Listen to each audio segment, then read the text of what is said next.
रही कहीं ससुरा सुतल रही कहीं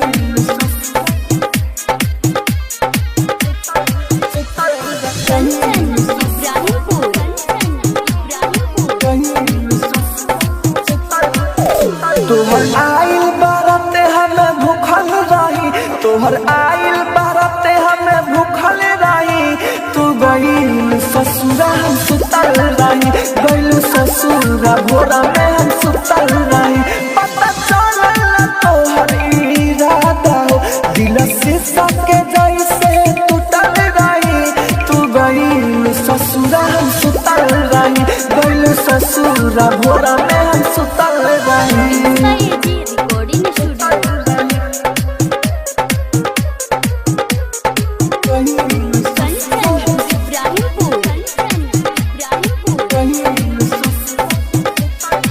कहलू ना एको बेरी हो न तो लेती रास्ता में घेरी हो कहलू ना एको बेरी हो न तो लेती रास्ता में घेरी हो हर सनम तू देलू दिल पा जखम हर सनम तू देलू दिल पा जखम मनवा मुर्गो से उठल रही तू गईल ससुरा हम सुतल रही गईल ससुरा भोरा में हम सुतल रही। आप सुन रहे हैं एजी एंटरटेनमेंट की धमाकेदार प्रस्तुति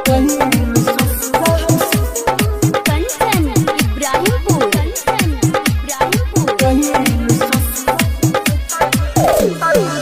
राहुल राजा धानी के साथ कोई देलो घाते हो राहुल मुना के साथ कोई देलो घाते हो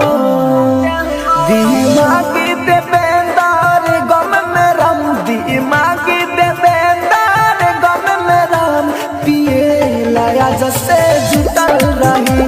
तू गईल ससुरा हम सुतल रही गईल ससुरा भोरा में